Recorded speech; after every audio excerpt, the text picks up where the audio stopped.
Faut-il connaître la cause pour pouvoir ne plus avoir d'angoisse? Alors, moi, j'ai envie de dire mon point de vue par rapport à l'angoisse, à l'anxiété, à l'angoisse, aux inquiétudes. Elles sont malheureusement liées à une habitude de vie. Fait que de toute façon, on va s'angoisser automatiquement par tout ce qu'on va imaginer possible que ça va arriver. Donc, on est plutôt dans le futur. Donc, peut-être que je vais être malade, peut-être que je vais avoir un cancer, peut-être qu'il va y avoir la guerre, peut-être voilà, des trucs comme ça qui remuent. Et ces personnes-là sont, je le sais parce que j'étais comme ça avant, et qui vont, sans s'en rendre compte, vivre dans ces pensées, des pensées qui vont nuire finalement à notre santé, à notre vitalité.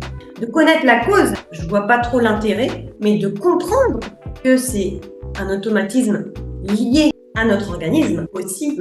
C'est un automatisme parce qu'on a vécu comme ça, parce qu'autour de nous on a des gens angoissés, voilà, et du coup ça se perpétue. Donc on va faire comme les autres, parce que par exemple, si tu as une famille hyper sportive qui va faire des marathons, tu auras plus tendance à aller vers faire du marathon. Tu n'es pas obligé. Ou faire de la musique, tendance à faire de la musique. Et pareil pour la nature humaine, d'être stressé, angoissé partout. Alors que des fois tu rencontres des gens, ils sont c'est cool le lit, oh t'inquiète, et c'est génial, mais de sortir de nos habitudes de pensée, je pense que c'est le plus grand travail à faire pour pouvoir être dans la vitalité. Et de connaître la cause de l'angoisse, on pourrait trouver millions de causes. Ça peut être ça, la cause de vivre avec une famille qui était dans le même état d'esprit. Après, pour gérer l'angoisse, quand on commence à reprendre soin de son corps, les angoisses, elles ont tendance à quand même s'envoler. Et celles qui persistent, peut-être intéressant de retravailler son état d'esprit.